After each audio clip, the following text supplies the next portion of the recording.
Alors, je vous proposais un corrigé commenté donc de l'exercice 1 du chapitre 11 sur les interactions fondamentales. Donc un exercice, on va étudier un peu les forces qui s'exercent sur les planètes dans le système solaire. On va s'appuyer essentiellement sur la Terre et le Soleil. Un document avec des données, et puis auparavant il y avait un autre document où on pouvait trouver notamment la constante de gravitation universelle qui nous sera utile. Voilà. Le reste, il sera pour d'autres exercices.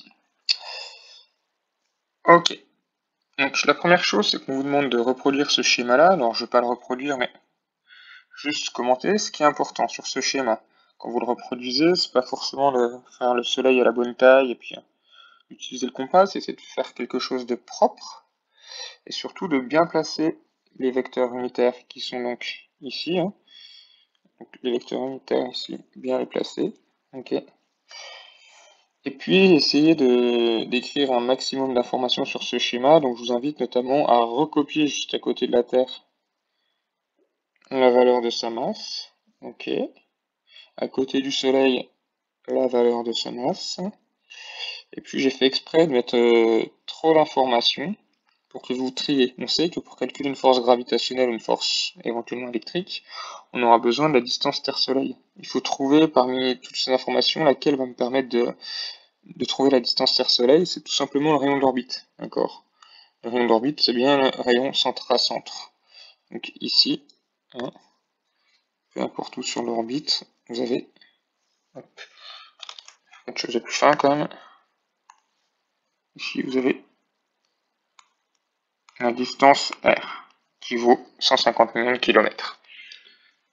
Bien. Justement, au niveau des distances, on vous demande, question 1-2, pourquoi est-ce qu'on ne peut pas conserver toutes les échelles sur ce schéma? Alors déjà, si on prend ici, le rayon de la Terre, le rayon du Soleil, on constate que la Terre c'est 6000 km environ, le Soleil 600 000, donc ça veut dire qu'il faut représenter un Soleil 100 fois plus grand que la Terre. Si vous prenez un rayon de 1 cm pour la Terre, ça vous fait un Soleil de 100 cm, donc de 1 mètre, donc compliqué. Et puis le deuxième argument, c'est que si on garde toujours un rayon pour la Terre de 6300 km, donc pour 1 cm pour 6300 km, pardon, eh bien, où est-ce qu'on placerait le Soleil? Pour savoir ça, vous allez faire le calcul suivant. Hop.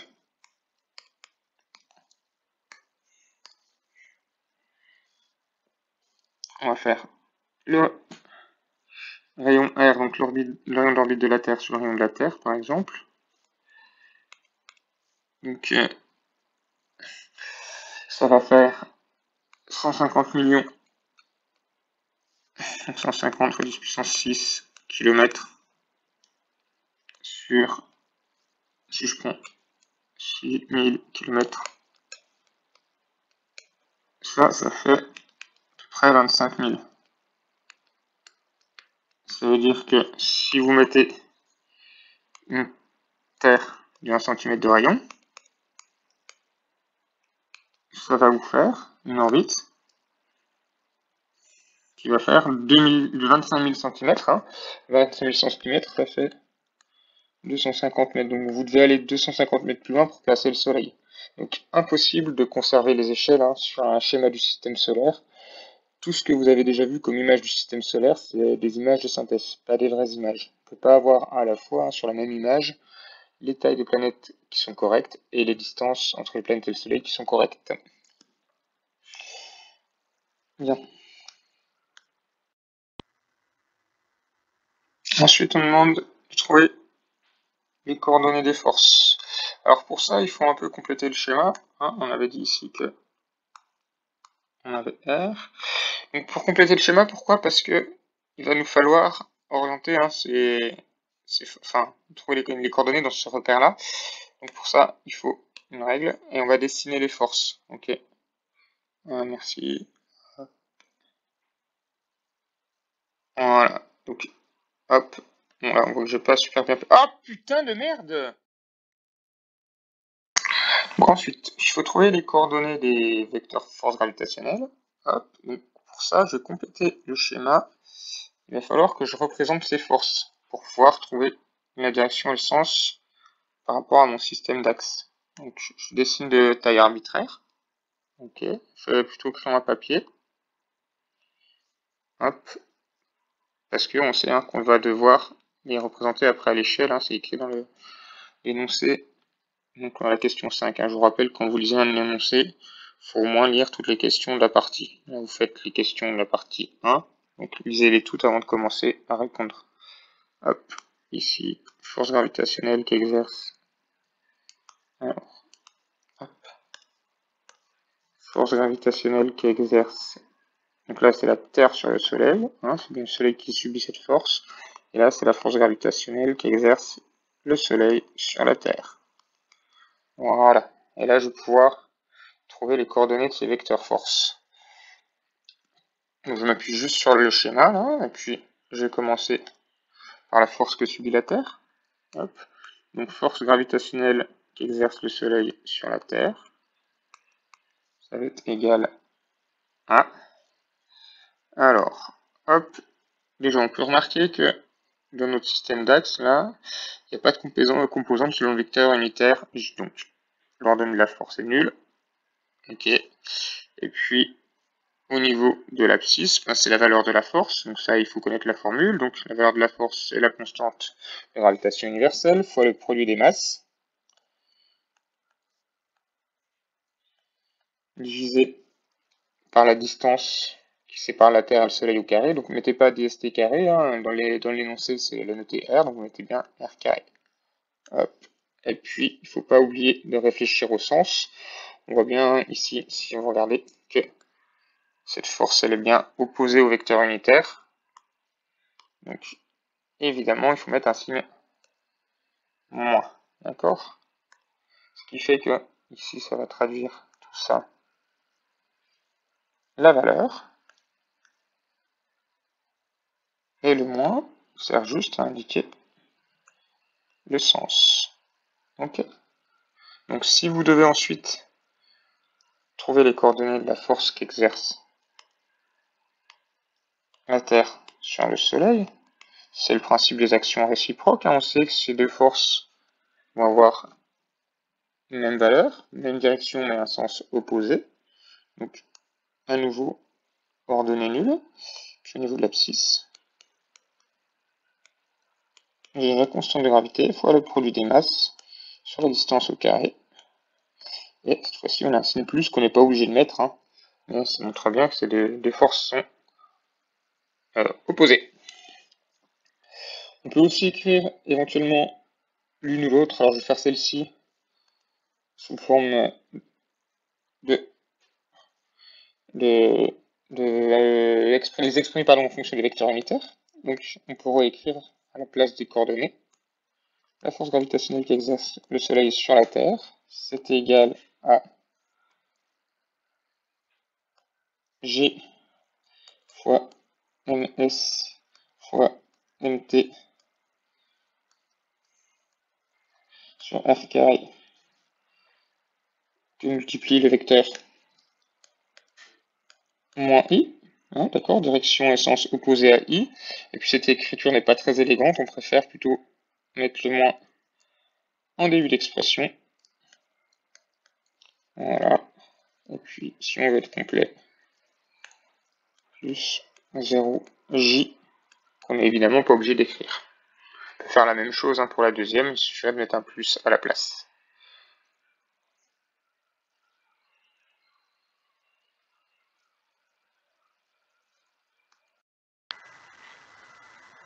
On demande ensuite de calculer la valeur de ces forces.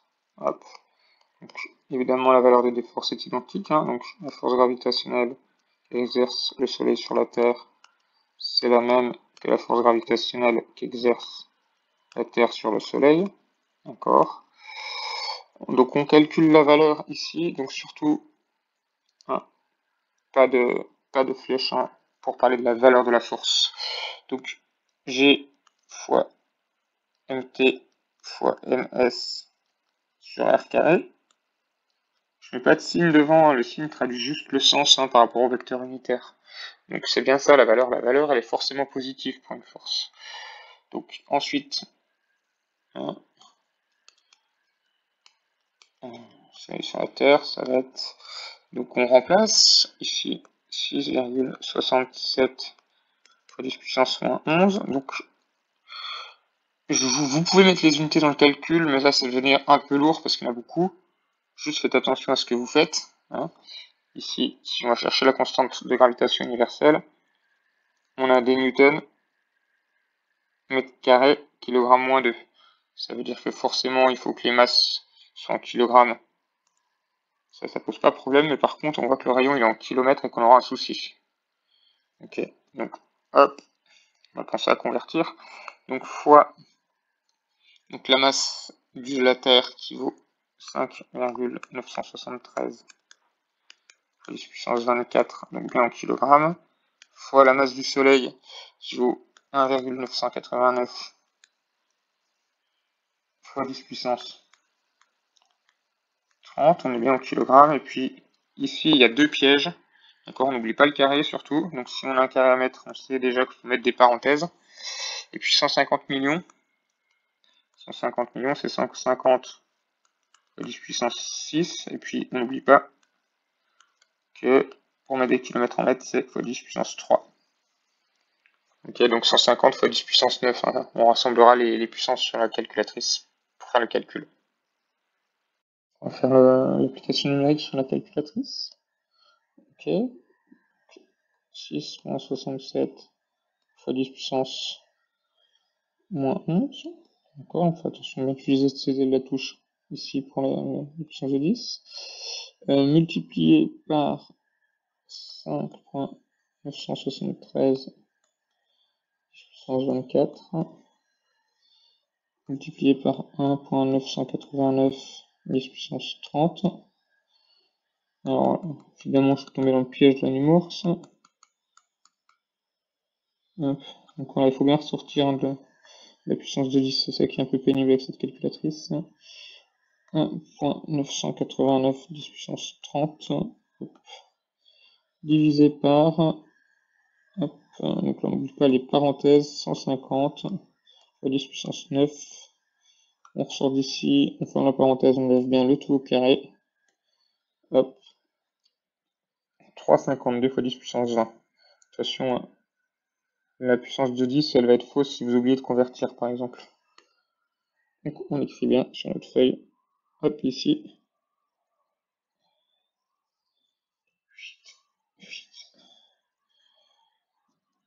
Fg de S sur T égale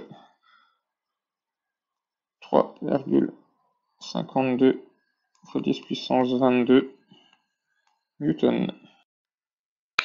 Donc ensuite, on vous demande de représenter ces forces à l'échelle. Donc là, il va falloir effacer mon schéma qu'on a fait au brouillon. Et puis trouver une échelle.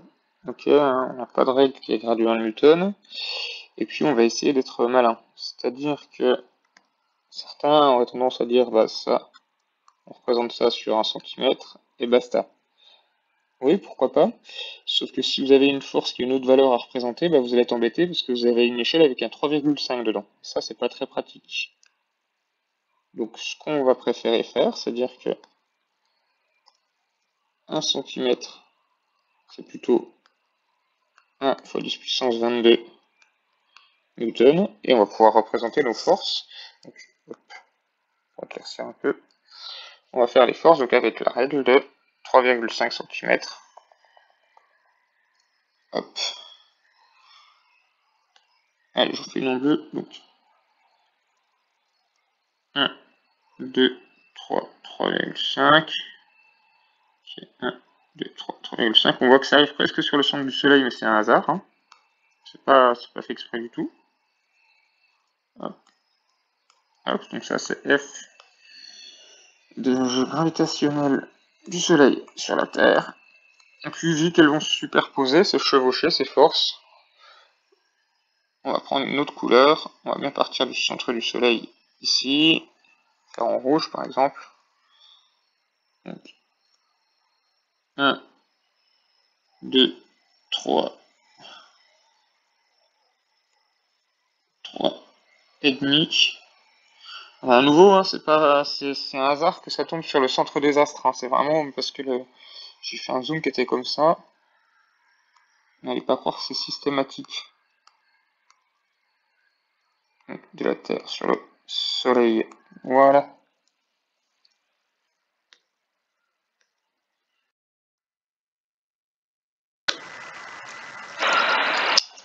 Ensuite, pourquoi est-ce qu'on peut affirmer que les forces électriques exercées entre la Terre et le Soleil sont nulles? Ici, c'était une question assez simple en fait.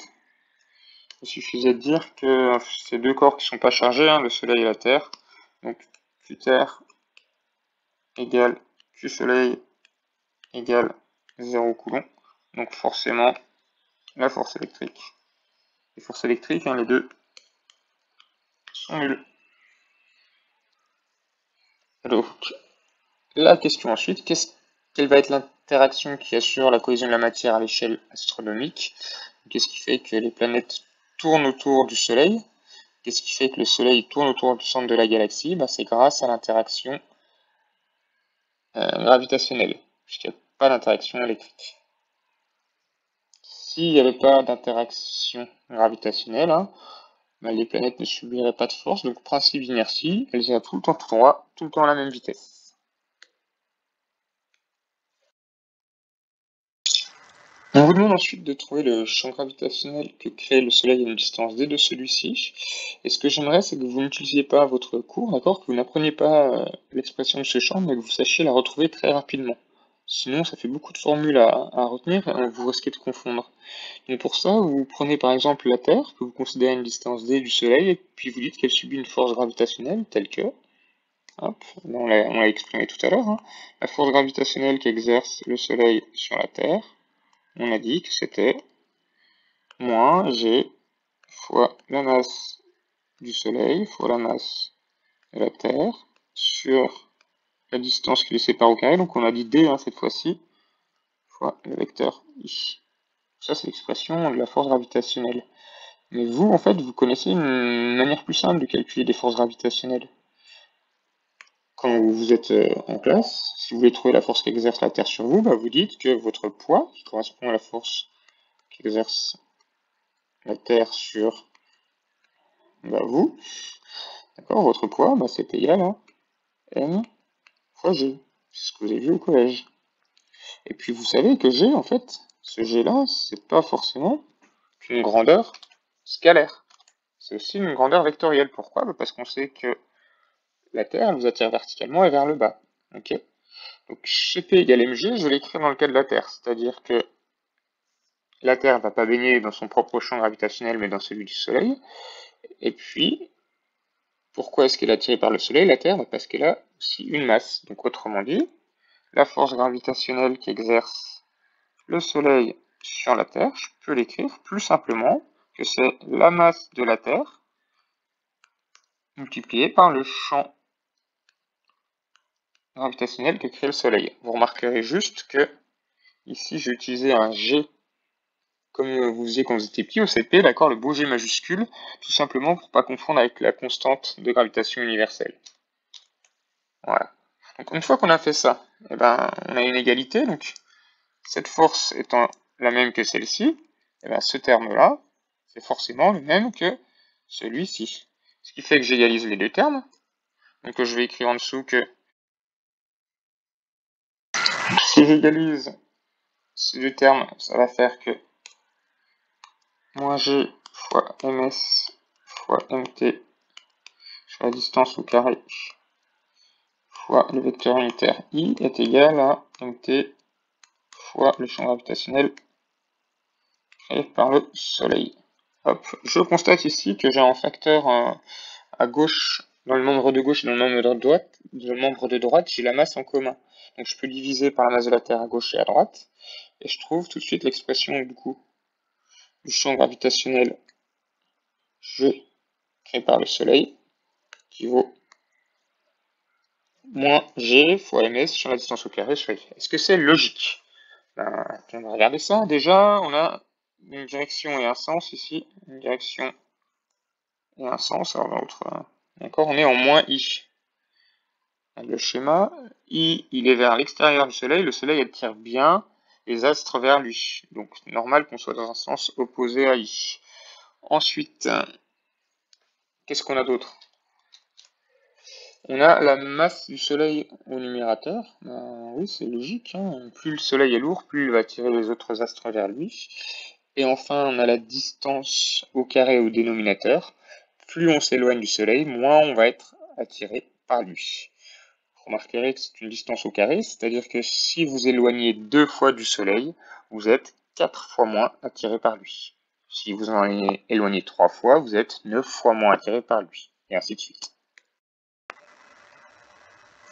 On vous demande ensuite l'expression numérique du champ en fonction de la distance. Donc l'expression vectorielle, il suffit d'enlever tout ce qui est en lien avec les grandeurs vectorielles, donc les informations sur la direction, les informations sur le sens.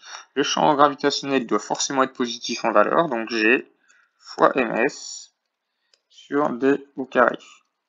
Ce qu'on va constater, c'est que G c'est constant, ms c'est constant, la seule variable qu'on a ici c'est la distance au carré. D'accord? Donc ce que je peux faire, c'est trouver une expression numérique en fonction de d carré, qui est ma seule variable. Donc je vais faire tout simplement 6,67 fois 10 puissance moins 11 fois la masse du Soleil, hop, 1,989 10 puissance 30.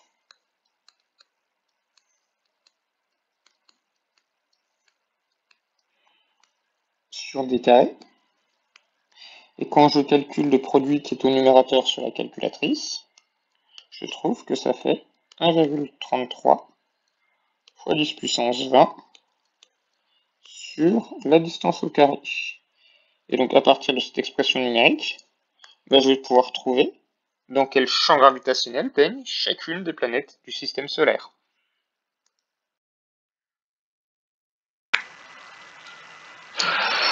Ce que je vais faire ensuite, c'est que je vais demander au tableur de la calculatrice de faire tous les calculs. Il faut plutôt aller dans la régression, dans la numérique, c'est plus pratique. Donc j'ai déjà rentré toutes les valeurs des rayons des orbites. Alors, j'ai omis le 10 puissance 9, juste pour pouvoir taper plus vite. On va juste être malin, on va le mettre dans notre formule. Donc ici, dans Y1, je veux dire que je veux remplir avec une formule. Hop.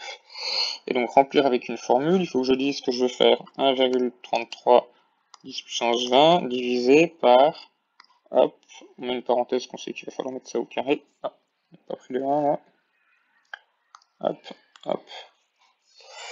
Alors, divisé par la liste x1, donc x, il est au niveau du 2, et il est en majuscule, donc shift alpha x1. Et ce qu'on a tendance à faire, c'est dire, je vais multiplier par 10 puissance 9, donc je mets ça. Et si vous faites ça, et que vous n'oubliez pas le carré, vous trouvez avec une erreur de syntaxe. Ouais, tout simplement parce que ici, il cherche à aller chercher la liste x, 1E9, il cherche à aller chercher la liste x à 1 milliard, en fait, elle n'existe pas cette liste. Donc l'astuce, c'est de multiplier par 1 fois 10 puissance 9. Donc soit vous mettez fois 1E9, là ça va fonctionner, ok. Soit vous mettez bêtement 30 fois le petit chapeau. Hop, 10 puissance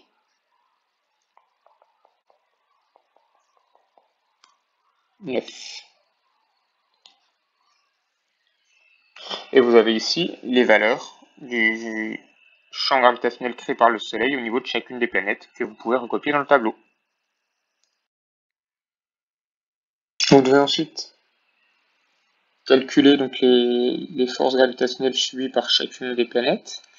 Eh bien, vous avez calculé les valeurs de champ gravitationnel. Il suffit de multiplier ce champ gravitationnel par la masse de chacune des planètes pour trouver la force qu'elle subit. Donc j'ai rentré ici les valeurs des masses. J'ai pas mis le coefficient fois 10 puissance 24, donc je sais que dans ma formule, il faudra bien que je fasse attention à le rajouter. Et donc, je demandais de faire le produit donc, du champ fois de la masse, donc de la colonne Y1 fois la colonne X2. Donc, on remplit avec une formule. Hop, et on a dit donc Y1 mérite 1 fois X2. Alors, hop, X. Pas X. Le shift. X2. Et alors, attention, encore une fois, il faut se rappeler que je dois multiplier mes masses par 10 puissance 24. Hop. Et j'ai les valeurs des forces ici que je peux recopier dans mon tableau. Alors faites attention dans le tableau, hein, en regardant l'énoncé, on vous demande de les mettre en x10 puissance 22. Donc quand la puissance au bout c'est bien 10 puissance 22, bah, vous recopiez bêtement hein, les valeurs devant, là vous gardez 3 chiffres significatifs. Attention, là je suis en 10 21, ça veut dire que c'est 1,64 x 10 puissance moins 1 par rapport à 10 puissance 22. Là je suis en 10 puissance 23, ça veut dire que c'est 4,17 x 10 puissance 1 par rapport à 10 puissance 22. D'accord? Donc faites juste attention à ça. Ensuite, quel est l'intérêt de connaître le champ gravitationnel créé par le Soleil pour remplir ce tableau? Si vous avez trouvé toutes les valeurs des champs gravitationnels, là, forcément, vous avez juste à multiplier par la masse des planètes pour trouver la valeur de la force. Le calcul est donc beaucoup plus simple lorsqu'on connaît le champ hein, pour trouver une force. Comment évolue le champ gravitationnel créé par le Soleil lorsque la distance augmente? Donc cette fois-ci, si je fais augmenter la distance ici, bien évidemment, on retrouve bien le fait que la valeur du champ diminue. Donc je vous rappelle que pour comparer deux nombres, on regarde d'abord la puissance de 10, et si la puissance de 10 est égale, on regarde ensuite ce qu'il y a devant la puissance.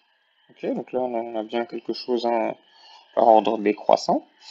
Et puis, sinon, si la puissance n'est pas égale, le nombre le plus grand, c'est bien le nombre qui a la puissance de 10 la plus élevée. Je vous rappelle que quand vous êtes dans un ascenseur, quand vous êtes au moins 2, vous êtes plus haut qu'au moins 3. On vous demande ensuite de représenter des lignes de champ sur votre schéma. Je vous rappelle que les lignes de champ, elles traduisent juste la direction et le sens du champ gravitationnel, en aucun cas sa valeur. Donc évidemment, toutes les lignes de champ vont pointer vers le centre du Soleil. Hop, 1, 2,